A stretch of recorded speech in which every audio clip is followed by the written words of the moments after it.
8वी बालभारती पाठ क्रमांक 20 शब्दकोश स्थूल वाचन. दैनंदिन जीवनात आपण सहजपणे अनेक नवीन शब्द वापरतो. हे शब्द सहजपणे आपल्या कानावर पडतात अथवा वाचनातून समजतात. संदर्भानुसार आपण त्यांचे अर्थ लावतो व त्यांचा उपयोग करायला शिकतो. प्रत्येक वेळी त्या शब्दांचा नेमका अर्थ किंवा अर्थछटा आपल्याला समजलेली असतेच असे नाही. भाषिक समृद्धीसाठी शब्दाचा नेमका अर्थ माहीत करून घेणे अत्यंत आवश्यक असते. यासाठी शब्दकोश हे महत्त्वाचे साधन आहे. यावर्षी आपण शब्दकोशाची ओळख करून घेणार आहोत. नवीन शब्दांचे अर्थ आपण शब्दकोशात पाहू शकतो. हे शब्द शब्दकोशातून कसे शोधता येतात त्याचे मार्गदर्शन या पाठातून मिळते. नवीन शब्दांचे अर्थ तुम्ही शब्दकोशात पाहायला शिकावेत, त्याची सवय तुम्हाला लागावी व शब्दांच्या अर्थाची मजा घेता यावी, या दृष्टीने या पाठाचा अभ्यास महत्त्वपूर्ण आहे. शाळेच्या मधल्या सुट्टीमध्ये नेहा व सायली या 2 मैत्रिणींमधील हा संवाद. नेहा: सायली, स्वातंत्र्य दिन, प्रजासत्ताक दिन या शब्दांमधील दिन शब्दाचा अर्थ दिवस असा आहे, हो ना ग? सायली: हो, असाच आहे. का ग? नेहा: अगं, मागच्या धड्यात हा शब्द आला होता, तेव्हा बाईंनी या शब्दाचा अर्थ सांगितला होता, गरीब. सायली: दोन्ही शब्द नीट बघितलेस का तू? कसे लिहिले आहेत ते? नेहा: आपण आता पुस्तकातच बघूया, शब्द कसा लिहिलाय ते. सायली: हां, हा बघ मागचा धडा, आणि हा शब्द दिन. नेहा: अरे हो, शब्द एकच असला तरी दोन्ही शब्द लिहिण्यात फरक आहे. सायली: बरोबर, दिन शब्दात दी दीर्घ आहे. दिन म्हणजे गरीब. दिन शब्दात दी ऱ्हस्व आहे. दिन म्हणजे दिवस. नेहा: शब्दांची किती गंमत आहे ना. अक्षरात वरवर साम्य आहे, पण लेखनातल्या फरकामुळे अर्थात केवढा फरक. सायली: आपण दोघीजणी असे नवीन शब्द आणि त्यांचे विविध अर्थ रोज समजून घेऊया. नेहा: अगं, पण कसे? आपल्याला सारखे आपल्या बाईंकडे जावे लागेल अर्थ विचारायला. सायली: अगं नाही, मला माहीत आहे त्याची गंमत. शब्दांचे अर्थ आपले आपण कसे शोधायचे ते मी तुला दाखवते. सायली आणि नेहा यांच्याप्रमाणेच शब्दांचे अर्थ शोधण्याचा आनंद तुम्हीही घ्यायला हवा आहे. त्यासाठी तुम्ही या पाठातून शब्दकोश म्हणजे काय, त्याची रचना, तो कसा पाहावा याबाबत माहीत करून घेणार आहात. शब्दकोश म्हणजे काय, त्याची उद्दिष्टे, तो कसा पाहावा हे आपण समजून घेऊया. मुलांनो, ज्या एका अक्षराने किंवा अक्षर समूहाने एखादी वस्तू, विचार, कल्पना, भाव, गुण किंवा क्रिया इत्यादींचा अर्थ व्यक्त केला जातो, त्या अक्षरास किंवा अक्षर समूहास शब्द असे म्हणतात. कोश म्हणजे संग्रह, तर शब्दकोश म्हणजे शब्द संग्रह होय. हा झाला शब्दकोश शब्दाचा वाच्यार्थ. पण विकसित भाषात शब्द संग्रह आणि शब्दकोश यांच्या स्वरूपात थोडा फरक असतो. एखाद्या भाषेच्या विशिष्ट क्षेत्रातील मर्यादित शब्दांच्या संग्रहाला शब्दसंग्रह, ग्लॉसरी असे म्हणतात. तर त्या भाषेतील बहुतेक सर्व शब्दांचा संग्रह विशिष्ट रचना पद्धतीचा अवलंब करून दिला असल्यास त्याला शब्दकोश, डिक्शनरी असे म्हणतात. कोशात समाविष्ट केलेल्या शब्दांची रचना पद्धतशीरपणे केलेली असते. संग्रहित केलेल्या शब्दांचा क्रम कोणत्या पद्धतीने लावला आहे ते कळले तर कोणताही शब्द कोठे सहजतेने सापडेल हे नक्की कळते. अलीकडे सर्व भाषातील कोशातील शब्दांची योजना त्या भाषेच्या व्यवहारासाठी वापरल्या जाणाऱ्या लिपीतील वर्णाच्या क्रमाने केलेली असते. अशी योजना करताना शब्दांचे आद्य अक्षर किंवा वर्ण विचारात घेतलेला असतो.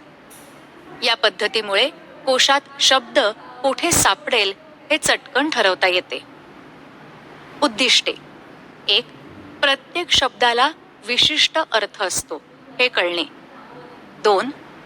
शब्दाचा योग्य अर्थ माहीत करून घेण्याची सवय लागणे. 3.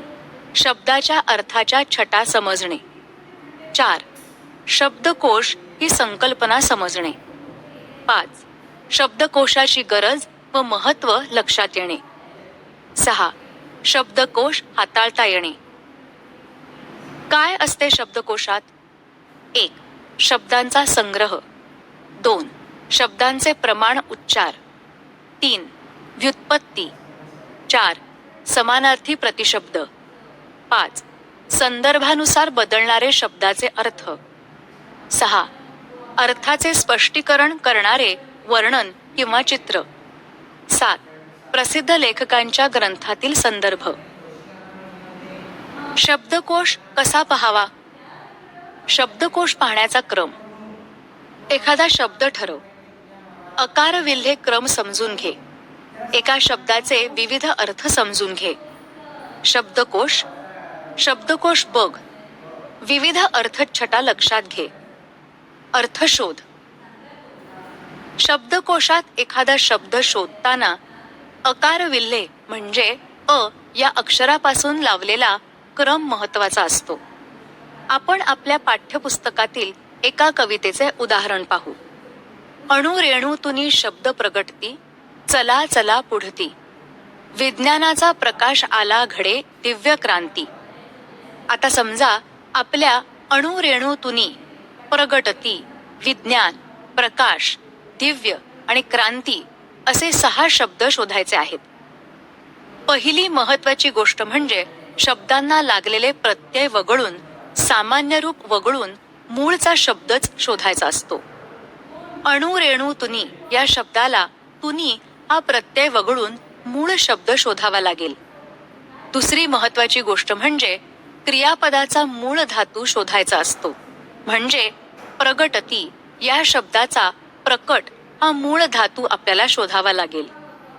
अणुरेणू, प्रकट, विज्ञान, प्रकाश, दिव्य, क्रांती या 6 शब्दांचा आता आपण क्रम लावू.